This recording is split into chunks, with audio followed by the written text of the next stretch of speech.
नमो अरिहन्ताणं नमो सिद्धाणं नमो आयर्याणं नमो उवज्जायाणं नमो लोये सहसाहुणम् जीवमजीवमदावं जिणवरवसहेण जैणनिदिष्ठं देविन्दविन्दवन्दं वन्दे तं सर्वदा शिरसा। द्रव्य संग्रह नाम का ग्रंथ है और अपनी चर्चा 6 द्रव्य की संपूर्ण होने के बाद 7 तत्वों की प्रारंभ हो गई थी। आश्रवादी की चर्चा प्रारंभ हो गई थी और इससे पहले जीव अजीव की चर्चा हम और आप कर चुके थे। आश्रवों में हमने भावाश्रव और द्रव्याश्रव की चर्चा की, उसके बाद में भाव संवर और द्रव्य संवर की चर्चा की और अब निर्जरा प्रारंभ होती है। बराबर 36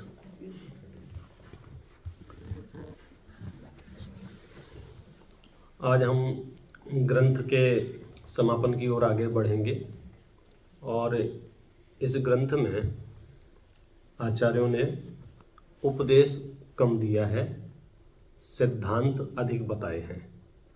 और जैनाचार्यों की मानना है यदि आपको सिद्धांत पता होंगे तो शायद उपदेश की आवश्यकता नहीं पड़ेगी।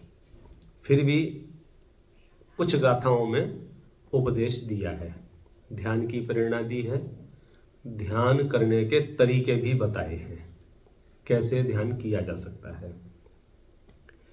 अभी तक जितनी चर्चा चली उसके आधार पर आचार्य आगे कहेंगे कि अब आपने 6 द्रव्यों की 7 तत्वों की व्यवस्था समझ ली, अब बताइए क्या करना चाहिए, कैसे धर्म होगा, धर्म करने के क्या तरीके हैं। तो सबसे प्रसिद्ध शब्द धर्म करने का जो ध्यान है उसकी उपस्थिति होगी और उस समय अपन चर्चा करेंगे कि उस ध्यान का क्या स्वरूप है। अभी हम जिस क्रम में अपन आगे बढ़ रहे हैं उस क्रम में आगे बढ़ते हैं। 36 नंबर की गाथा है निर्जरा। निर्जरा शब्द का अर्थ आपको पता है, निर्जरा माने झड़ना, निर्जरित होना, निकलना, कर्मों का निकलना निर्जरा है, झड़ना निर्जरा है, कर्मों का झड़ना द्रव्य निर्जरा है और जिन भावों से कर्म झड़ते हैं उन भावों का नाम भाव निर्जरा है। देखिए, जह कालेण तवेण य भुत्तरसं कम पुग्गलं जेण भावेण सळदिणेया तत्सणं चेदिणे जरा दुविहा। निर्जरा का लक्षण और उसके भेद। जह कालेण तवेण य भुत्तरसम कम्म पुग्गलम जैण। यथा काल, यथा काल माने जब उसका काल पक जाता है, समय आने पर, तवेण तप के द्वारा, जो भुत्तरसम कम्म पुग्गलम जैण जिसका फल भोगा जा चुका है, ऐसे कर्म पुद्गल परमाणुओं का जैन भावेण सड़दी, जिन भावों से झरना होता है उन भावों को भाव निर्जरा कहते हैं या उसे भाव निर्जरा कहते हैं। भाव निर्जरा किसे कहते हैं? निर्जरा किसे कहते हैं? कर्मों के झड़ने को। तो भाव निर्जरा किसे कहेंगे? जिन भावों से कर्म झड़ते हैं। किन भावों से कर्म झड़ते हैं? 2 तरह से कर्म झड़ते हैं। कैसे कर्म झड़ते हैं? एक तो समय आने पर, जितने काल का आपने कर्म बंधन किया है उसका काल आ जाता है तो वो झड़ जाता है। जैसे उदाहरण दिया है शास्त्रों में, पेड़ के ऊपर आम लगा हुआ है तो एक समय के बाद वो पक के झड़ जाएगा, परिपूर्ण हो जाएगा। एक दूसरा तरीका और भी है आम को पकाने का। क्या करते हैं कि उसको तोड़ लेते हैं, कच्चा ही तोड़ लेते हैं और विशिष्ट परिस्थितियों में उसे रख देते हैं। तो जो 1-1.5 महीने में पकने वाला था हो सकता है वो 2-4 दिन में ही पक जाए। तो इस तरह से कर्म जो बांधे हैं वे गारंटी से झड़ेंगे, अनंत काल के लिए कोई कर्म चिपका नहीं रहेगा, कर्मों की निर्जरा होगी। अब हमारे साथ प्रॉब्लम यह है कि पुराने कर्मों की निर्जरा होती है और नए कर्मों का बंध कर लेते हैं। तो हमको उन परिस्थितियों में पहुंचना है कि पुराने तो झड़ते जाएं और नए ना बंधें, और पुराने भी थोड़े जल्दी जल्दी झड़े। तो स्पीड से झड़ने के लिए तप का उपयोग शास्त्रों में कहा है कि तप के द्वारा अधिक निर्जरा कही गई है, तपस्वियों के अधिक निर्जरा कही गई है। अब ध्यान रखना, जब जब मैं तप का शब्द का उपयोग करता हूं तो आपके मस्तिष्क में एक कठिन परिस्थिति का निर्माण होता है। तपस्वी शब्द आप जब सुनते हैं तो आपको लगता है कि जो बहुत तकलीफ में है और बहुत शरीर को कष्ट दिया जा रहा है। ऐसी बात जैन शास्त्रों में नहीं है, कहीं नहीं है। शरीर को कदाचित कर्म के उदय से कोई कष्ट हो तो वे उसे स्वीकार करते हैं, लेकिन मोक्ष मार्गी जीव जानबूझकर शरीर को कष्ट नहीं देते हैं। अपने यहाँ शरीर को कष्ट देने का नाम धर्म नहीं है। जैसे ऐसी कोई विधि नहीं है मोक्ष में जाने की कि जहाँ ये वर्णन कर दे हुए कि एक काम करो 25 साल तक आप अपने दोनों हाथ ऊपर करे रहो, उससे आपको बहुत कष्ट होगा और कष्ट से तप होगा, तप से आप मोक्ष चले जाएंगे। जैन दर्शन कहता है कि नहीं, ये विधि जैन दर्शन के तप की नहीं है। यहाँ तो तपों के बराबर नाम है ना, अनशन, अवमोदर्य, वृत्ति, प्रसंख्या, रस, परित्याग, विवक्षयी, आसन, कायक्लेश, प्रायश्चित, विनय, वैयावृत्ति, स्वाध्याय, व्युत्सर्ग, ध्यान। तो अपने यहाँ एक एक तप की डिटेल चर्चा की गई है और उसकी चर्चा यथा समय अपन कर लेंगे या आप जान लेना और थोड़ा बहुत आपको आइडिया होगा। मैं तो आपको हिंट देना चाहता हूँ, तप शब्द को सुनकर कहीं भी आप भ्रमित ना होवें। तप माने परेशानी। जैनाचार्य कहते हैं तप माने आनंद की सर्वोत्कृष्ट स्थिति। जो अनशन करता है वो कष्ट में नहीं रहता, वो आनंद में रहता है। जो तप करता है उसकी जीवन वृत्ति, उसकी जीवन शैली आनंदमय है। स्वाध्याय को तप कहा है। अब जो स्वाध्याय करेगा वो कष्ट में रहेगा कि आनंद में रहेगा? ध्यान को तप कहा है, तो जो ध्यान करेगा वो आनंद में रहेगा कि कष्ट में रहेगा? हमने तप को किससे जोड़ दिया? कष्ट से। ये देखो जैन लोगों की चर्या कितनी कष्टमय है, कितनी कष्टमय है। पता नहीं कब और कैसे कहा गया और किन के द्वारा कहा गया। हो सकता है उन लोगों के द्वारा कहा गया हो जिन लोगों की चर्या बहुत ही पतित हो, बहुत ही पापमय हो, उन्हें ये कष्टमय लग रही हो दिनचर्या। बाकी हमें ऐसा लगता है कि चाहे श्रावक की दिनचर्या हो, चाहे साधु की दिनचर्या हो, कष्टमय दिनचर्या हमारे यहाँ नहीं है, हमारे यहाँ आनंदमय दिनचर्या है। जैसे आप लोग मंदिर आए तो हो सकता है किसी के लिए कहा जाए कि देखो ये कितना कष्ट दे रहे हैं, 40-40 किलोमीटर, 50-50 किलोमीटर चल के जा रहे हैं। तो आपको कोई कष्ट नहीं दे रहे हैं, हम आनंद ले रहे हैं। तो हमारा मंदिर जाना, हमारा पूजा करना, हमारा स्वाध्याय करना, हमारा माला जाप, हमारी कोई भी धार्मिक क्रिया कष्ट के लिए नहीं है। इवन अनशन, अवमोदर्य, ये सब भी कष्ट के लिए नहीं है, प्रमाद को दूर करने के लिए है। स्वस्थ मन, शरीर में स्वस्थ आत्मा निवास करती है ना, तो अधिक भोजन करके जो हम शरीर को प्रमादी बना रहे थे उस भोजन को रोका गया है। गुरु को यदि लगता है कि ये अधिक उपवास कर रहा है सिर्फ रिकॉर्ड बनाने के चक्कर में, तो गुरु आज्ञा देते हैं कल तुम्हें आहार करना है। कहीं ऐसा ना हो रिकॉर्ड के चक्कर में शरीर को अधिक नुकसान हो जाए। शरीर को नुकसान करने की शास्त्रों में कहीं बात नहीं है। हाँ, शरीर के पोषण की बात भी नहीं है, विषय कषायों के सेवन की बात भी नहीं है, और शरीर को कष्ट भी नहीं देना। तो बीच का कौन सा रास्ता है? कि बात तो यह है कि मुझे तो आत्मोद्धार करना है, और जब तक मैं शरीर में हूं और ये शरीर रूपी गाड़ी समझो अपने पास है, तो थोड़ा बहुत पेट्रोल तो इसमें डालना पड़ता है ना। तो साधुओं की चर्या में वह शुद्ध सात्विक आहार है, श्रावकों की चर्या में शुद्ध सात्विक आहार है। अब शुद्ध सात्विक आहार करना आपके लिए आनंदमय है या कष्टमय है, ये निर्भर करता है आपकी चित्तवृत्ति कैसी है। सामान्यतः मोक्ष मार्गी जीवों के लिए तप आनंदमय है, तो तप के द्वारा अधिक निर्जरा होती है। जब आप आनंद में होते हैं अधिक निर्जरा होती है, कष्ट में होते हैं, संक्लेश में होते हैं, निर्जरा नहीं होती है, बंद होता है। आपने छेड़ाला पढ़ी होगी तो उसमें एक पंक्ति है, अति संक्लेश भावते मर्यो घोर स्वभ्र सागर में परियो, कि ये त्रिंज गति के जीव अक्सर भूख से, प्यास से, बदबंधन से, कत्ल खानों में अति संक्लिष्ट परिणामों से इनका मरण होता है। और जब अति संक्लिष्ट परिणामों से मरण होता है तो अति संक्लिष्ट परिणामों में स्वर्ग का बंध नहीं होता है, नरक का बंध होता है। मतलब ये पद प्रेरणादायी ये है कि हमें भी कोशिश ये करनी है, यदि हम धार्मिक हैं, यदि हम थोड़ा बहुत भी धर्म समझने की कोशिश कर रहे हैं, तो पहला हमारा काम होना चाहिए, हमारे चित्त से संक्लेश बाहर हो जाना चाहिए। संक्लेश का काम नहीं है, सब कोई सुनता नहीं है, हाँ कोई नहीं सुनता है फिर भी संक्लेश का काम नहीं है। लोग उल्टे चलते हैं, क्यों उल्टे चलने दो, तुम ज्ञाता दृष्टा रहो, संक्लेश का काम नहीं है। कोई हमारी आज्ञा में नहीं रहता है, संक्लेश का काम नहीं है। सब धर्म के विपरीत कर रहे हैं, हमारा काम संक्लेश का नहीं है। कदाचित आलोचना, समीक्षा करना अलग विषय है, संक्लेश हमारा काम नहीं है। हम चर्चा वार्ता करते समय ये कह सकते हैं, देखो ये इनको ऐसा करना चाहिए, उनको ऐसा करना चाहिए, अब ये तो मंदिर के प्रमुख हैं, मंदिर के प्रमुखों को ऐसा करना चाहिए। लेकिन मंदिर के प्रमुख भी यदि हमारी इच्छा अनुसार कार्य न कर रहे हों तो भी हमें संक्लेशित होने का अधिकार नहीं है।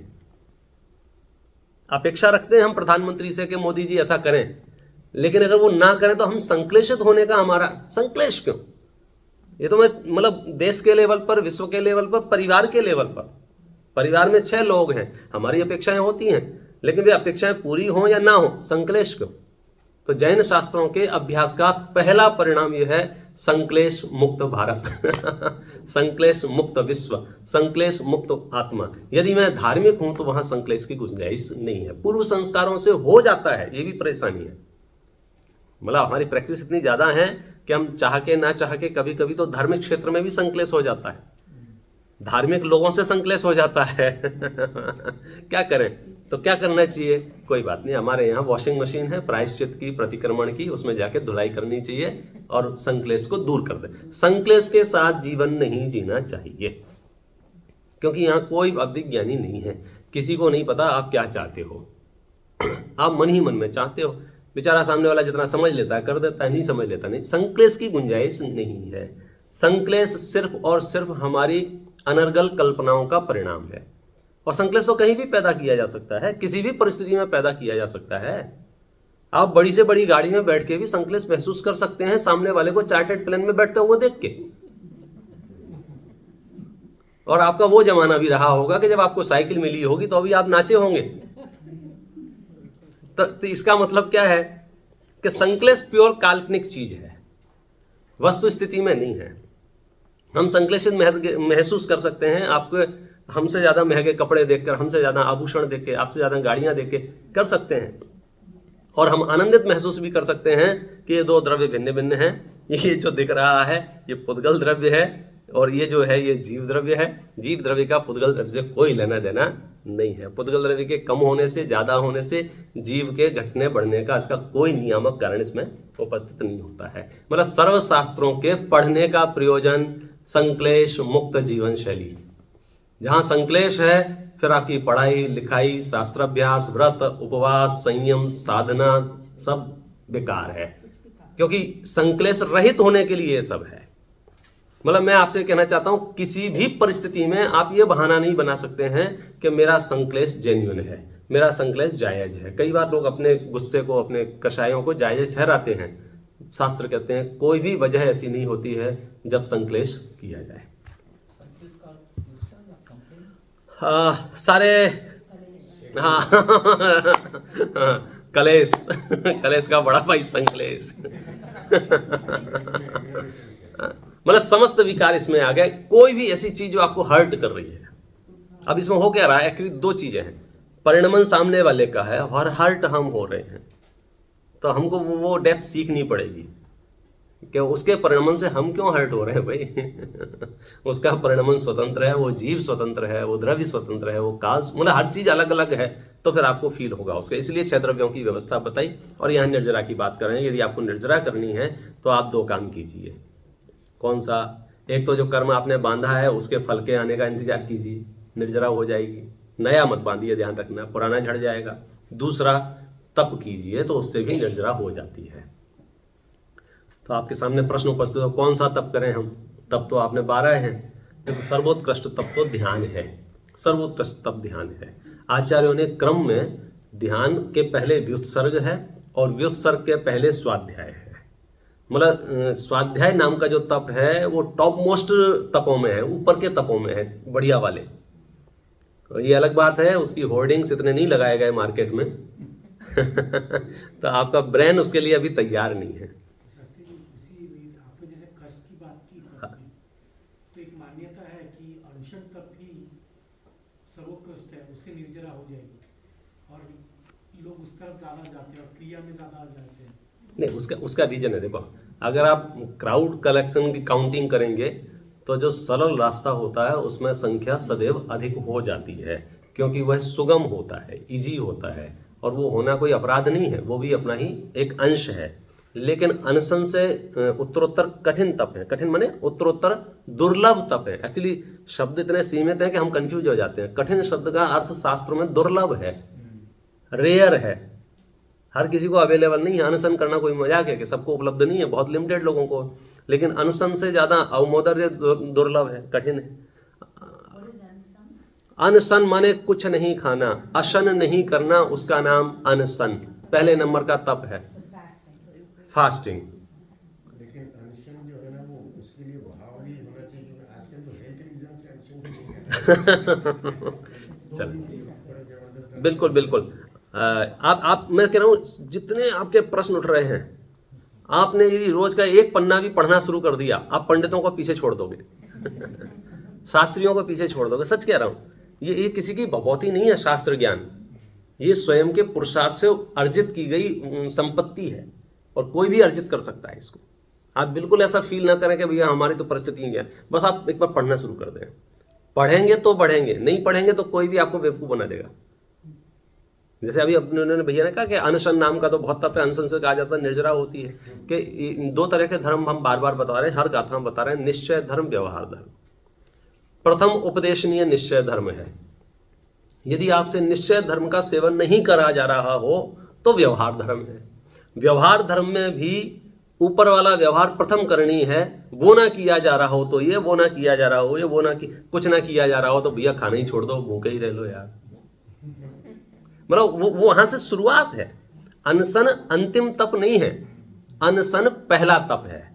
मतलब भोजन छोड़ना पहला तप है, और भोजन छोड़ना कोई तप नहीं है भोजन छोड़ के संयम साधना में अपने परिणामों को लगाना, भोजन छोड़ के आत्मचिंतन में अपने को लगाना, भोजन छोड़ के देव पूजा गुरु पाठ, मतलब यहाँ वो तप है। भोजन छोड़ना क्या तप होगा? अगर भोजन छोड़ना तप होगा तो विश्व में जितने भी बेचारे जिनको भोजन उपलब्ध नहीं है वे सब तपस्वी होंगे, समस्त नरक के नारकी तपस्वी होंगे, क्योंकि वहां भोजन उपलब्ध नहीं है।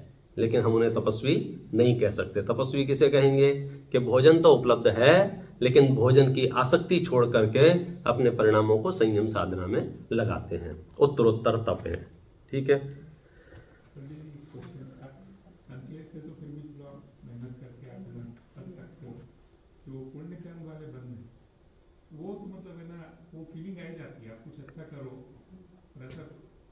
बहुत बढ़िया। इनका छोटा सा प्रश्न है कि संक्लेश से तो चलो हमको समझ में आ जाता है कि हमारी आत्मा में मलिनता आ रही है, मतलब अच्छा नहीं लग रहा है, खुद को भी दिखता है परिणाम, हमारे संक्लेश कलेश हो रहा है, और आसपास के लोगों को लगता है क्यों इतना कलेश कर रहे हो, क्यों इतना संक्लेश कर रहे हो, तो लोग संभाल भी लेते हैं। लेकिन ये पाप के उदय वाली बात है। लेकिन पुण्य के उदय में जो नशा चढ़ता है वो तो हमको फील ही नहीं होता है। यही प्रश्न है ना। समझो हमारे पास चीजें नहीं है और हमारा मन दुखी हो रहा है, ये तो हमारी पकड़ में आता है कि हमारा मन, हमारे पास ये नहीं है। लेकिन हमारे पास यदि वो चीज है और हम नशे में है, मेरे पास तो ये है, तो अच्छा ये भी तो संक्लेशी है। हाँ, ये भी संक्लेशी है। इसको रौद्र ध्यान कहा है। वो जो पहले हुआ था उसको आर्त ध्यान कहा था। और ये सारी चीजें ले दे के वहीं आके रुकेंगी कहाँ? कि रोज एक पन्ना पढ़ना शुरू करो, आप पता लगाओ ये रौद्र ध्यान क्या है, आर्त ध्यान क्या है। मतलब ये 5-7 दिन में तो सैंपलिंग होती है कि जैन शासन बहुत विशाल है, विराट है, और आचार्यों ने बहुत कुछ लिख के गए हैं वसीयत में। मीडिएटर आपको कितना पहुंचा पा रहे हैं उनकी अपनी सामर्थ्य है, लेकिन सच बात यह है ये वसीयत में बहुत विराटता है, बहुत विशाल है। आप बार बार पढ़िए, पुनः पुनः पढ़िए, रटिए इनको, और आप देखना 2-4 साल बाद आप खुद ऐसा महसूस करेंगे कि भले ही आज हम कहते हैं कि वैसे संत नहीं है पहले जैसे, लेकिन पहले जैसे संतों की वाणी है ना, तो आप फील करेंगे कि मैं तो नेमीचंद्र सिद्धांत देव के चरणों में बैठ के द्रव्य संग्रह पढ़ रहा हूँ। जिसको साधु नहीं मिल रहे, मुझे तो मिल गए। जब आप समय सार पढ़ेंगे तो कुंद आचार्य के चरणों में बैठ जाएंगे ना। मतलब जो भी ग्रंथ आप पढ़ेंगे, जिस ऑथर ने लिखा है, आप उसके नज़दीक पहुंच गए ना। किसी के विचारों से हम कैसे परिचित होते हैं? उसकी राइटिंग से। तो लेखक को पढ़ रहे हैं माने हम उसके पास में बैठे हुए हैं। तो अच्छा ही ध्यान दिलाया, और चूंकि तुम्हें ध्यान दिलाया तो आपको पता है कि ये भी संकलेश है। हाँ, भले ही आपको फील नहीं होता है, लेकिन फील होता है। चलो, बहुत ईजी है। जैनाचार्य यही कह रहे हैं कि फोर्स मत करो छुटकारे के लिए। हम लड़ रहे हैं अपने परिणामों से कि गुस्सा चला जाए, गुस्सा चला जाए, गुस्सा चला जाए। आचार्य कहते कॉन्सेप्ट समझ लो, गुस्सा आएगा ही नहीं। प्रॉब्लम समझ रहे हो? हम क्या कह रहे हैं, हमको मान नहीं हो, मान नहीं हो, मान नहीं। अरे आत्मा का स्वरूप समझो, मान हो ही नहीं सकता है। 6 द्रव्यों की व्यवस्था जो समझ लेगा उसे क्रोध आएगा कैसे, मान होगा कैसे?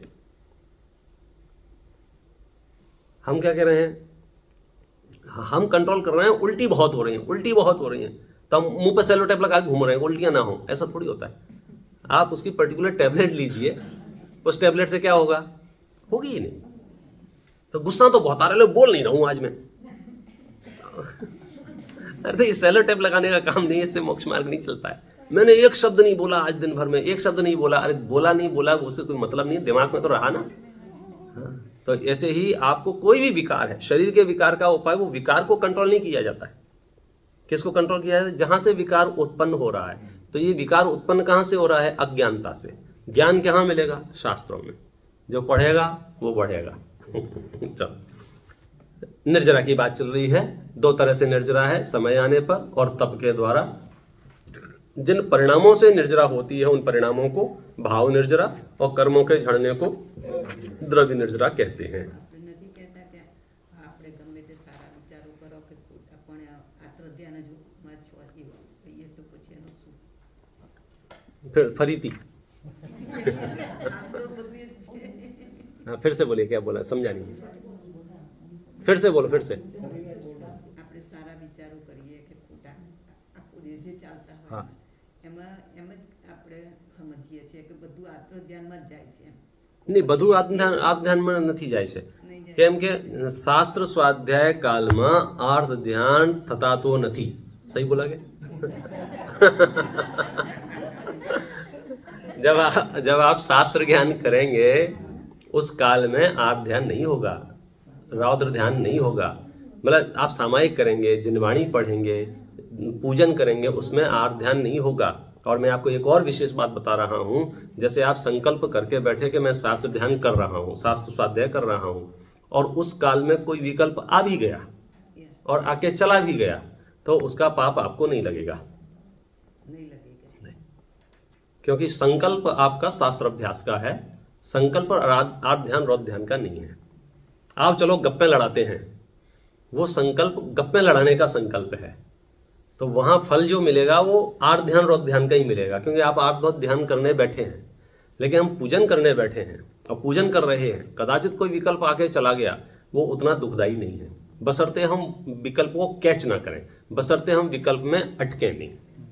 जैसे हम गाड़ी ड्राइविंग करते हैं तो थोड़ा बहुत कुछ नजर आ गया, उससे फर्क नहीं पड़ रहा है, लेकिन आप उसे देखते रह गए तो जय जिनेंद्र। तो फिर आपको जो है व्हाट्सएप मैसेज मिल जाएगा, बहुत अच्छे थे, अब क्या कर सकते हैं। मतलब आपको घबराने की जरूरत नहीं है। मतलब मैं आपको इसलिए इस पक्ष से इसलिए बता रहा हूँ, आप बिल्कुल परेशान हो, ये विचार आ गया, वो विचार आ गया। अरे ज्ञान है, उसमें कुछ ना कुछ तो झलकेगा, उसे झलक जाने दो। उस झलकन से तुम्हारा ज्ञान विकृत नहीं हुआ है, ये शास्त्र कह रहे हैं। आत्मा को हल्का फुल्का द्रव्य मत समझो, ये दर्पण है, इसकी स्वच्छता मालूम है आपको। 1 टन गोबर भी सामने झलकेगा तो भी दर्पण में इतनी बदबू नहीं आएगी। समझानू कहीं? तो पूरे विश्व के विकार भी इस ज्ञान में झलकेंगे तो ज्ञान विकृत नहीं होगा, ये ज्ञान का नेचर है। हमारे साथ प्रॉब्लम क्या हो रहा है, भूल तो एक समय की पर्याय में होती है और हम उसमें अटक जाते हैं। जैसे मैं आपको कॉमन बात बताऊं, झगड़े कितनी देर के होते हैं? 4 मिनट, 5 मिनट, 10 मिनट। बाकी 2 दिन क्या चलता है? वो जो 5 मिनट हुआ था उसका वो चलता है। तो 5 मिनट वाली चीज हमने 36 घंटे में कन्वर्ट की ना। आचार्य ये करें कि 5 मिनट था, 5 मिनट रहने देते, काम खत्म हो गया। जैसे मंदिर में घुसते हैं, निश्चय निश्चय निश्चय, झगड़ा खत्म, चलो दूसरा काम करो। लेकिन इतनी जल्दी हम अपने आप को स्विच नहीं कर पाते हैं अज्ञानता के कारण से। ज्ञान अभ्यास बढ़ जाता है तो हम अपने आप को स्विच कर पाते हैं। कभी कभी तो क्रोध करते करते स्विच कर लेते हैं, मरने दो यार, क्यों करना। वो सब ज्ञान का फल है। ज्ञान नहीं होगा तो आप वहां आसक्त हो जाएंगे। इसलिए बिल्कुल परेशान ना हो कि मुझे ऐसा विकल्प आ गया, मुझे ऐसा विचार आ गया। विचार आने से कुछ दिक्कत नहीं है, बशर्ते आप उस विचार को करना चाहते हो या नहीं करना चाहते हो। पॉइंट समझ में आ रहा है? 2 किलो सोने का पड़ा हुआ कहीं देखा, विचार आ गया यार बढ़िया चीज है, फिर ज्ञान हुआ नहीं यार अपन तो यार छोड़ो। तो आप जेल में नहीं जाओगे, क्योंकि आपने उस चीज को टाल दिया। ये तो मैंने एक उदाहरण दिया है। ऐसे 5 इंद्रियों से संबंधित कोई भी विषय जन्य आपकी चित्त में विकृति उत्पन्न हो सकती है, लेकिन अगर आप तद्रूप नहीं परिणमेंगे तो आपकी सावधानी चालू है ना। हाँ, गुणस्थान बढ़ जाएगा तो उतना भी नहीं होगा। जब आपकी परिस्थितियां उतनी निर्मल हो जाएंगी तो फिर उतना विचार भी नहीं आएगा। लेकिन विचार आने मात्र से ऐसा नहीं है कि सब गड़बड़ हो गया, सब गड़बड़ हो गया, ऐसा नहीं है। So I got a question. So सामायिक also is a cup. सामायिक करते तो आप बोल रहे कि सामायिक का इतना महत्व नहीं है? नहीं, ये मैं कब बोला? नहीं, मैं ये कह रहा हूँ जैसे सामायिक करने हम बैठे हैं और सामायिक का संकल्प लेके बैठते हैं हमारे यहाँ। अब मैं सामायिक करता हूँ, सामायिक करने बैठ गया मैं। प्रारंभ में जहाँ जो जैसी विधि आपने सीख रखी हो अपने अपने पंथ संप्रदाय के अनुसार से, जैसे हमारे यहाँ समझो दिगंबरों में चतुर्दिक वंदना करते हैं, शिरोन्नति करते हैं, कृत्रिम अकृत्रिम चैत्यालयों को स्मरण करके नौवर्ण नमोकार मंत्र पढ़ के सामायिक करने बैठते हैं। सामायिक में पाठ भी पढ़ते हैं कोई कोई, और सामायिक में कोई कोई ध्यान भी करते हैं, माला जाप भी करते हैं। ये सामायिक का काल हो गया, समझो, बैठे हुए हैं सामायिक में। अब उस काल में कोई विकल्प आ गया, व्यापार का विकल्प आ गया, लेन देन का विकल्प आ गया, या कोई और दूसरा विकल्प आ गया, तो आचार्य ये कहते हैं कि वो विकल्प उतना हानिकारक नहीं है। क्यों? क्योंकि आप संकल्प रूप से सामायिक करने बैठे हैं। आपको फल जो मिलेगा मुख्यतया का वो सामायिक का मिलेगा। जैसे मैं संकल्प रूप से पूजन करने आ गया और 1 घंटे मैंने पूजन की, बीच में 2-4 विकल्प भी आ गए, तो बोले उससे परेशान होने की जरूरत नहीं है। विकल्प कैसे आ गए, विकल्प कैसे आ गए? विकल्प पूर्व संस्कार के साथ विकल्प आते हैं। अभ्यास बढ़ता है तो विकल्प आना रुक जाते हैं। विकल्प आना अच्छी बात नहीं है, लेकिन इतनी खराब बात नहीं है मैंने तो पूजा करना बंद कर दी क्योंकि मैं पूजा करता हूं तो विकल्प आते। नहीं, विकल्प छोड़ने थे, पूजन नहीं। मैं तो सामायिक करना बंद कर दिया क्योंकि मैं सामायिक में बैठता हूं, मुझे विकल्प बहुत आते हैं। तो आचार्य कहते हैं विकल्प छोड़ना है, सामायिक नहीं छोड़ना है। मैं स्वाध्याय करता हूं तो मेरा मन नहीं लगता है, नहीं बोले? हाँ,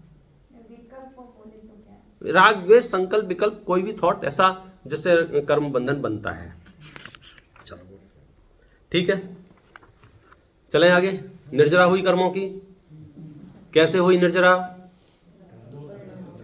समरी बता दो इसकी, बहुत बढ़िया प्रकरण है ये, क्योंकि सब पूरी दुनिया परेशान है कर्मों से, सब मुक्त होना चाहते हैं कर्मों से।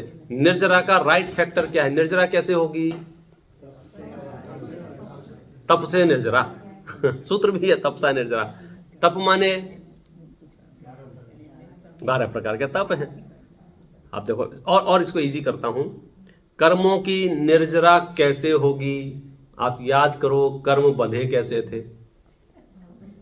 बहुत इजी हो जाएगा। कर्म बंधे कैसे थे? राग द्वेष से। निर्जरा कैसे होगी? अब आप भूखे रहो कि खाओ, कोई फर्क नहीं पड़ रहा है। बहुत कठिन मैं बोल जाता हूं धीरे से, लेकिन आपको सैद्धांतिक रूप से समझना पड़ेगा, क्योंकि आहार करना और नहीं करना ये तो शरीराश्रित क्रिया है, शरीर की अनुकूलता पर निर्भर क्रिया है। धर्म शरीर की अनुकूलता पर निर्भर क्रिया नहीं है, वो आत्मा का परिणाम है। जितनी सामर्थ्य जिसमें हो उससे अधिक से अधिक व्रतादि करना चाहिए, ये सामान्य सब जानते हैं। लेकिन बात यह है कि व्रतादि क्यों करना चाहिए? आत्म परिणामों को निर्मल करने के लिए। बच्चे ने नई बुक्स खरीदी, कवर चढ़ाया, उसकी टेबल पे उसने अच्छे से सब क्लॉथ बिछाया, उसने पेन स्टैंड लगाया, उसने वॉच लगाई, सब किया, पढ़ाई नहीं की। तो हमने लिस्ट बनाया, मैंने इतने व्रत किए, इतने उपवास किए, इतना ये किया, इतना ये किया। बात ये है आत्मा के परिणामों में क्या हुआ कि नहीं साहब, दिमाग तो अभी भी उतना ही गर्म रहता है। तो फिर मूल बात तो ये है कि हमको दिमाग को ठंडा माने आत्म परिणामों को निर्मल करना है। जिसको कहा है ना कषाय चौकड़ी का अभाव, अनंतान बंधी जाएगी, अप्रत्याख्याना बढ़ जाएगी, प्रत्याख्याना बढ़ जाएगी, संजलन जाएगी, तो जीव का मोक्ष होगा। यानी कि कर्म निर्जरा के प्रकरण में ये ध्यान रखिए, कर्म जिन कारणों से आ रहे थे उन कारणों का नहीं होना ही निर्जरा है। राग द्वेष से कर्म आ रहे थे, राग द्वेष का नहीं होना ही निर्जरा है। निर्जरा करना चाहते हैं तो राग द्वेष छोड़ो। साहब उसने मेरे साथ बहुत बुरा किया है, अब जैन शास्त्रों का गहराई से अध्ययन करो, कोई बुरा कर नहीं सकता है। और इस पर इन डिटेल अभी इस बार टॉपिक है, उसमें जैना में भी यही टॉपिक है, जस्टिस ऑफ कर्म, कर्म न्याय की व्यवस्था क्या है जैन दर्शन में, मतलब इन डिटेल कि हम ब्लेम कर ही नहीं सकते इस धरती पर किसी को कि इसकी वजह से मेरा कुछ भला या बुरा हुआ है। तो वो आपको यूट्यूब पे भी सुनने को मिल जाएगा बाद में। अभी तो हाल फिलहाल अपन चलते हैं मोक्ष की ओर। चलें, घर बोल के आए हैं सब, क्योंकि एक मोक्ष ऐसा स्थान है जहां से वापसी नहीं है। बाद में मत कहना पंडित जी यहाँ कहाँ ले आए। सर्वस्व कर्मणो जो खय हेतु अपनो परिणामो णेयो स्वभाव मोक्षो दव्य विमोक्षो य कम पुध भावो। हाँ बोलो, हर गाथा में आपको ये अलर्ट किया जा रहा है, हर गाथा में आप ध्यान से पढ़ेंगे तो आत्म परिणाम की ओर स्मरण दिलाया जा रहा है लगभग, चाहे आश्रव की चर्चा हो, चाहे बंध की, चाहे निर्जरा की और चाहे मोक्ष की। आत्म परिणाम। और हमारा मैनेजमेंट पे ध्यान चला गया बाहर की व्यवस्था पर। ये कह रहे नहीं, आंतरिक व्यवस्था से संबंध है इसका। देखो, सर्वस्व कर्मणो जो, सर्वस्व माने सभी, कर्मणो माने कर्म, जो क्षय हेतु माने जो क्षय में हेतु है, यानी जो सर्व कर्मों के क्षय में हेतु हैं। अपणोहु परिणामो, ऐसा अपना परिणाम, ऐसा अपना भाव, नेयो स्वभाव मोक्षो, उसे आप भाव मोक्ष जानो। मतलब मैं आपको यहां अभी जहां जिन परिस्थितियों में है, मोक्ष की यात्रा आत्म परिणाम रूप है। आत्म परिणाम सम्यक बने हैं तो आपका मोक्ष कोई नहीं रोक सकता, बाहर में उदय कैसा भी हो। और आत्म परिणाम मलिन है तो आपको कोई मोक्ष नहीं ले जा सकता, बाहर में आपका उदय कैसा भी हो। बोलो, पुण्य के उदय वाले मोक्ष जाएंगे या पाप के उदय वाले?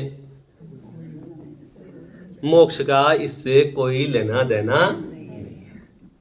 हो सकता है जिनके पास बाह्य अनुकूलताएं रंच मात्र भी ना हो, वे भी रत्नत्रय की साधना से सिद्ध सलाह पर जाके बैठ जाएं। और हो सकता है बहुत अनुकूलताएं हों, वे भी 4 दिन की चांदनी के तहत अंत में संसार में ही कहीं ना कहीं किसी ना किसी गति में टाइम पास करते हुए वे मिल जाएंगे। इसलिए आत्म परिणामों की बात यहाँ कही कि वो भाव मोक्ष है। सर्वस्व कर्मणो जो आत्म परिणाम सारे कर्मों का क्षय कर देता है, उस आत्म परिणाम का नाम भाव मोक्ष है। द्रव्य मोक्ष क्या है? द्रव्य विमुखो या कम पुध भावो। और द्रव्य मोक्ष जो है ना, कर्मों का पृथक होना, कर्मों का अलग होना। सर्व कर्म विप्रमोक्षो मोक्षः, सर्व कर्मों का अलग हो जाना ही मोक्ष है। आप समझदार पढ़ोगे तो उसमें बहुत प्यारी चर्चा आएगी। और ये चर्चा आएगी कि जनरली आपने ये सुना है कि कर्मों ने आत्मा को बांध रखा है, और वहां ये लिखा है कि कर्मों ने आत्मा को नहीं बांध रखा है, आत्मा ने कर्मों को बांध रखा है। आप एनालिसिस करना तो आपको पता चल जाएगा। कर्मों ने आत्मा को बांधा है कि आत्मा ने कर्मों को बांधा है? आपने कर्मों को बांधा है। अरे आप ही तो आत्मा है ना। मैं आत्मा ने बांधा है, मैं तो पैसे पे। आपने कर्मों को बांध रखा है, हाँ या ना? हाँ, छोड़ दो। तो आपको पॉइंट पकड़ना होगा, क्योंकि अब बाजी आपके हाथ में है। यदि बाजी कर्मों के हाथ में होगी तो आपको सरेंडर करना पड़ेगा। कर्मों ने यदि मुझे बांधा है तो मैं कब मुक्त होऊंगा? जब कर्मों की दया होगी। भाई ट्रंप ने मुझे भगाया है तो वापस कब आऊंगा? जब ट्रम्प की दया हो। डिपेंडेंसी क्रिएट होगी ना कि कर्मों ने मुझे बांधा है। सच्चाई यह है, कर्मों ने आपको नहीं बांधा है, आपने कर्मों को बांधा है। क्या बात कर रहे हो? हाँ, तो आप मुक्त कैसे हो सकते हो? कर्मों को छोड़ दो, आप मुक्त हो जाओ। हम समझ ही नहीं पाए हैं। जैसे मैंने यहाँ कहा कि मैंने इसको पकड़ के रखा है, मैंने इसको बांध के रखा है, इसका मतलब आप समझते हो? इसका मतलब है तुम भी बंध गए। अब नहीं समझ में आया? अगर मैं इसे बांध के रखूंगा तो मैं खुद बंधा कि नहीं बंधा? अब मुझे मुक्त होना है, तो क्या उपाय है? उसे छोड़ दो।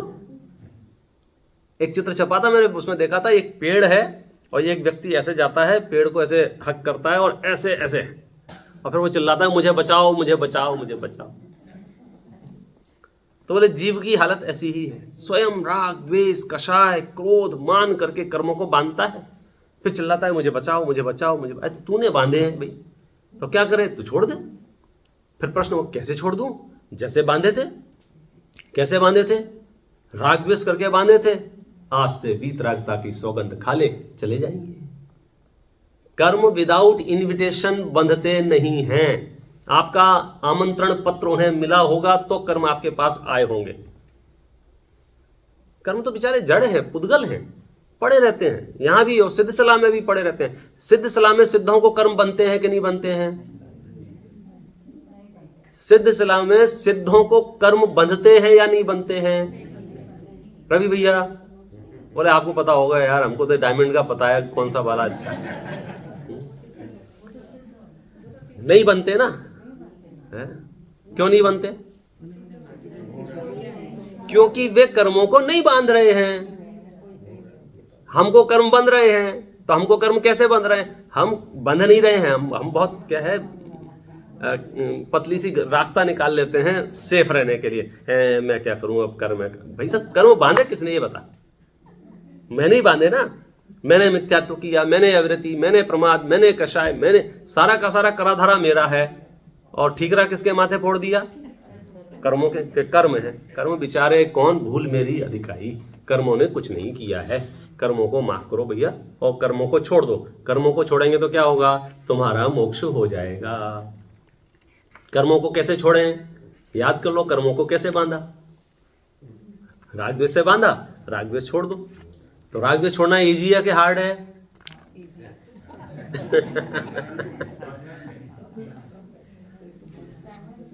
इसलिए मैं कहता हूं श्रीमद जी के आप पत्र पढ़ोगे तो उसमें कई जगह आपको प्रेरणा मिलेगी। सत्संग जोइए, सत्संग जोइए, सत्संग चाहिए। सत्संग क्यों?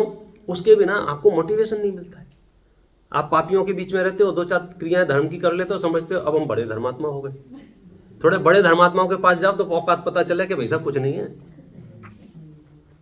पंच परमेष्ठी के नजदीक आके बात करो ना, अरहंत परमात्मा को देख के बात करो कि मैं जितने अरहंत परमात्मा शुद्ध स्वरूप से विराजमान है उतनी शुद्धता मेरे अंदर है। मेरा टारगेट ये छोटे मोटे व्यापारी है ही नहीं, सीधे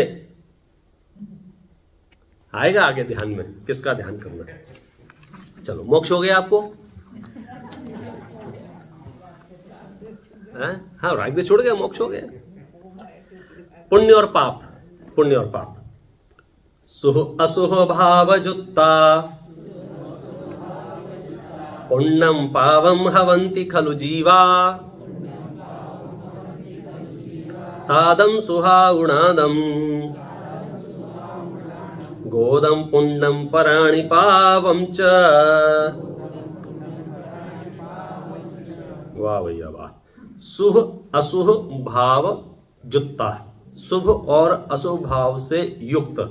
पुण्यम पावंति हवंति खलु जीवा, पुण्य और पाप रूप ये जीव होता है। शुभ से युक्त होता है तो पुण्य हो जाता है जीव, पाप से युक्त होता है तो पाप हो जाता है जीव। मतलब जैसे शुभ होगा तो पुण्य और अशुभ होगा तो पाप। अब इसमें बता रहे हैं क्या क्या। सादम यानी साता वेदनीय, सुहाऊ माने शुभ आयु, नामम शुभ नाम, गोदम शुभ गोत्र, ये सब क्या है? पुण्य है। पराणि पावम चा, और बाकी के सब क्या है? पाप है। टोटल अपने पास 148 प्रकृतियां हैं, उनमें से पुण्य कौन सी हैं, पाप कौन सी हैं, उनकी बात यहाँ बताई गई है। तो पहली कॉमन बात, 4 घातियां हैं, 4 अघातियां हैं। चारों के चारों घातिया कर्म की प्रकृतियां पाप ही हैं, उनमें तो पुण्य पाप का भेद ही नहीं है। ज्ञानावरण पाप, दर्शनावरण पाप, अंतराय पाप, मोहिनी पाप। चलिए, अब अघातीय कर्मों में पुण्य और पाप का भेद है। तो कौन कौन से पुण्य हैं, कौन कौन से पाप हैं, इसमें बताया है। साता वेदनी, 2 है ना, साता साता, तो साता वेदनी किस में जाएगी, पुण्य में। शुभ आयु, शुभ आयु किस में जाएंगे, पुण्य में। शुभ नाम किस में जाएंगे, नाम गोत्र की 93 प्रकृतियां हैं ना, तो उसमें कुछ शुभ हैं कुछ अशुभ हैं, तो शुभ वाले पुण्य में। गोत्र में 2 ही हैं, उच्च और नीच, तो उच्च गोत्र किस में जाएगा, शुभ में। ये सब पुण्य हैं, बाकी के सब पाप हैं। चलिए ऐसा, बहुत बढ़िया। वेदनीय 2 प्रकार की होती है। 8 कर्मों के नाम ख्याल में है, ज्ञानावरण, दर्शनावरण, अंतराय, मोहिनी। ये घातिया कर्म है, ये आत्मा के अनुजीवी गुणों का घात करते हैं। और आयु नाम गोत्र वेदनी, ये अघातिया कर्म है। आयु से क्या होता है, इस शरीर में निश्चित होता है कितने दिन रहेंगे। नाम से क्या होगा, इस शरीर का डिजाइन, संस्थान कैसा, सहनन कैसा, शकल कैसी, वजन कैसा, ये सब नाम कर्म में चला जाएगा। गोत्र में उच्च गोत्र नीच गोत्र। अब बचा वेदनीय, साता और असाता। अनुकूल सुहावने संयोगों का मिलना साता वेदनी का उदय है, और प्रतिकूल संयोगों का मिलना असाता वेदनी का उदय है। ठीक है, साता वेदनी माने आपको घर मिल गया, दुकान मिल गई, व्यापार मिल गया, जो जो अनुकूलताएं आपको मिल गई हैं वे साता वेदनी के उदय से मिल गई हैं, और जो जो अनुकूलताएं नहीं हैं वे सब असाता वेदनी से नहीं। और इसके डेप्थ में जाओगे तो कभी कभी ऐसा भी हो जाएगा, सामग्रियों से ज्यादा परिणामों पर बात करेंगे। जब आपके असाता वेदनी का उदय होगा तो क्या होगा कि आपको वो चीजें ध्यान आएंगी जिससे आर ध्यान हो। जैसे समझो आप करोड़पति हैं और असाता का उदय हो, तो $100 भी गिर जाएंगे तो आपका दिमाग गर्म हो, कहाँ गए कहाँ गए कहाँ गए कहाँ गए, मतलब आप संक्लेश करते रहेंगे। और साता का उदय होगा तो जिसके पास 1000 भी होंगे वो खुश होगा, यार 1000 हैं अपने पास। अब ओवरऑल आपके पास करोड़ हैं तो भी दुखी हैं, क्योंकि आपका ध्यान कहाँ है, लॉस पर। उसके पास बहुत कम है फिर भी वो सुखी है, क्यों, उसका ध्यान कहाँ है, मतलब किसी को 100 मिल गए उतने में ही नाच सकता है कि आज तो मुझे 100 मिल गए और कोई इतने में दुखी हो सकता है कि 100 गिर गए। मतलब कहने का अर्थ है साता वेदनी असाता वेदनी, मतलब कि पुण्य का उदय होता है तो हम अनुकूलता का वेदन करते हैं, परिस्थितियां कैसी भी हों। और जब पाप का उदय होता है तो हम प्रतिकूलता का वेदन करते हैं, परिस्थितियां कैसी भी हों। परिस्थितियां पुण्य पाप का उदय नहीं है, ये तो मूर्ख लोगों की भाषा में बन जाएगी, मतलब उसको उपचार से कहा गया है तो उसको मूर्खता कहते हैं। कैसी, हमको क्या लगता है कि देखो इनके पास हजारों करोड़ों रुपए का टर्नओवर का व्यापार है, इनके पास इतनी गाड़ियां हैं, इनके पास इतना घर है, तो मन ही मन में सोचते हैं इनके पुण्य का उदय होगा। सच्चाई ये है कि उनकी आत्मा से पूछो और केवल ज्ञानी से पूछो कि इनके पुण्य का उदय है या नहीं है। महलों में रहने वाले भी जीव संकलेश से अगर जी रहे हैं तो वो पाप का उदय है, उसको पुण्य का उदय कैसे कहेंगे। और जिनके पास बाह्य सामग्री कुछ भी नहीं है लेकिन प्रसन्नता से जी रहे हैं तो उनके क्षयोपशम ज्ञान की दशा है, क्षयोपशम ज्ञान की दशा है। जैसे वर्तमान ज्ञान को क्षयोपशम ज्ञान कहते हैं। केवल ज्ञान पूरे विश्व को जानता है क्योंकि वहां ज्ञानावरण कर्म का अभाव है, ज्ञानावरण कर्म है ही नहीं वहां, तो पूरी आत्मा के प्रदेशों से पूरे विश्व को जानते हैं। और जो निगोदिया जीव हैं, छोटे छोटे सूक्ष्म जीव हैं, वहां ज्ञानावरण कर्म का उदय बहुत है तो वो बहुत कम जानते हैं।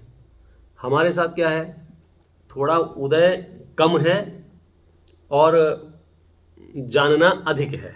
तो हमारा कैसा है, ज्ञानावरणी कर्म का, ऐसे बोल सकते हैं कि ज्ञानावरणी कर्म का कुछ का क्षय है और कुछ का उपशम है। तो वर्तमान ज्ञान हमारा जो है क्षयोपशम रूप है, क्योंकि यहाँ ज्ञानावरण का उदय होता तो अज्ञान होते, जड़ हो जाते, और ज्ञानावरण कर्म का अभाव होता तो केवल ज्ञान हो जाता। अभी क्या है, ना तो पूरा उदय है ना पूरा अभाव है, ना तो क्षय है ना पूरी तरह से उपशम है, क्षयोपशम है, नष्ट भी नहीं हुआ। तो ज्ञान की अवस्था के लिए क्षयोपशम शब्द का उपयोग किया है। संवर और निर्जरा जो है वो एक देश शब्द का प्रयोग करते हैं, थोड़ा संवर हो गया है थोड़ा बाकी है, थोड़ी निर्जरा हो गई है थोड़ी बाकी है।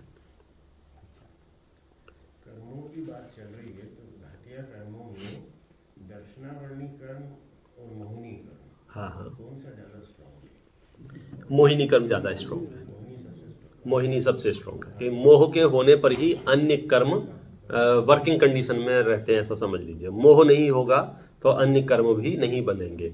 इसलिए आप तत्वा सूत्र का वो सूत्र पढ़ेंगे ना, 10वें अध्याय का मोक्ष वाला, मोह क्षयाच ज्ञान दर्शना वर्णांतर क्षयाच केवलम, कि मोह का क्षय पहले हो जाता है, फिर ज्ञानावरण दर्शनावरण अंतराय का भी क्षय हो जाता है।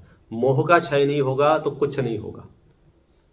और सम्यक दर्शन होने के लिए दर्शनावर्णी कर्म का क्षय। नहीं नहीं, दर्शनावरणी कर्म का नहीं, दर्शन मोह का।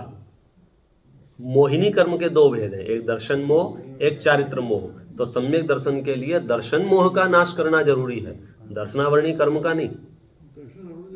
दर्शनावरणी कर्म तो केवल ज्ञान होगा तो जाएगा, हाँ, दर्शन मोह चला जाएगा।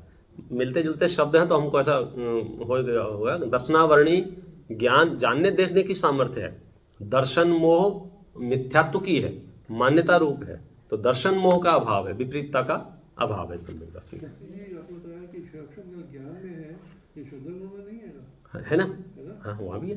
बोले यहाँ जो पॉइंट उठाया ना, तो वो क्षयोपशम माने कर्मों की दशा में, घातीय कर्मों में। संकित का भी एक हिस्सा है, सर्वोपम संकित। हाँ हाँ हाँ, सम्यक्त में भी है, क्षयोपशम सम्यक्त होता है, उपशम सम्यक्त होता है, क्षायिक सम्यक्त होता है, बिल्कुल।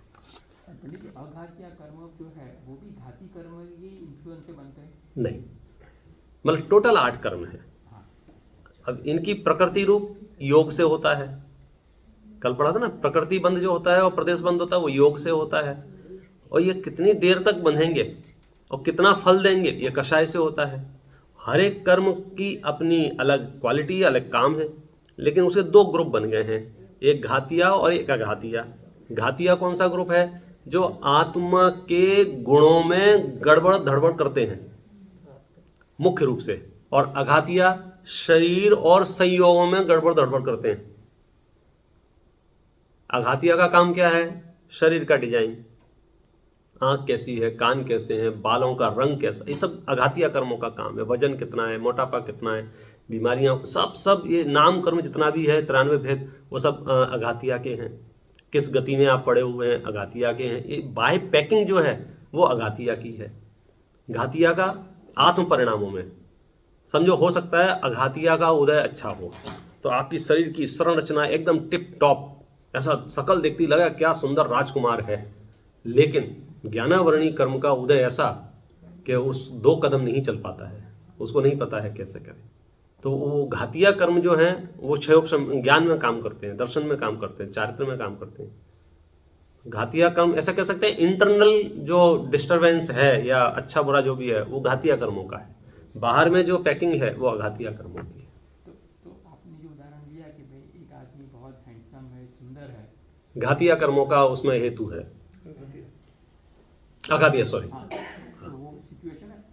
अगर वो व्यक्ति को उससे अपना अभिमान आया, हाँ हाँ तो मान कषाय का उदय हो गया, जी। घातिया कर्म की बात करने लगे, जी, तो उसकी इन्फ्लुएंस से उसका नाम कर्म भी बिगड़ेगा, तो भविष्य में बिल्कुल बिल्कुल बिल्कुल, अब समझ गया आपका पॉइंट। उसमें सबसे आधारभूत कर्म जो है वो मोह कर्म है। उनकी दादागिरी है पूरी। बिल्कुल बिल्कुल, 7 कर्मों पे मोहिनी कर्म की दादागिरी है। अगर मोह है तो अघातिया कर्म नवीन कर्म बंधन में कारण बनेंगे, मोह नहीं है तो बंधन में कारण नहीं बनेंगे। जैसे अनंत परमात्मा का शरीर बहुत सुंदर है, यत्ते समान परम नहीं रूपमस्ति, लेकिन मोह नहीं है ना तो उनको अहंकार नहीं हो सकता है, अहंकार नहीं होगा तो नया बंधन नहीं होगा। मोह नहीं है तो कोई समस्या नहीं। मुनराजों का शरीर कुरूप हो सकता है, शरीर सूख गया हो, हड्डियां दिख रही हो, क्योंकि वो तपस्वी हैं, लेकिन उनको मोह नहीं है तो बंध नहीं होगा। हम चाहे जैसे हो, हमको मोह है तो हम तो बंद कर ही लेते हैं बैठे उठते, क्योंकि हमारी कसाई की जो हैबिट है वो बड़ी विचित्र पड़ गई है। और कसाईयों के बीच में रह रहे हैं, जैसे शराबियों के बीच में कोई रहे तो उसे शराब पीना अटपटा ही नहीं लगता है। परेशानी तब होती है जब संतों के बीच में आप कब ढक्कन खोलूं, कैसे पीऊं। हम देखते ना हमारी यात्रा में 2-4 लोग ऐसे होते हैं, तो आ रहा हूं 2 मिनट, आ रहा हूं 2 मिनट, आ रहा हूं, फिर ऐसे ऐसे करके, क्योंकि वो परिस्थितियां आपको करने नहीं देती हैं। लेकिन जब उन्हीं लोगों में आप रहते हैं तो बिंदास। तो इसलिए सत्संग का कहा है ना कि कषायों की मोटिवेशन आपको वहां, आपको अटपटा ही नहीं लगता है कषाय करना, क्योंकि हम भी कर रहे हैं, वो भी कर रहा है, और जवाब है सबके पास, उसने भी तो किया था।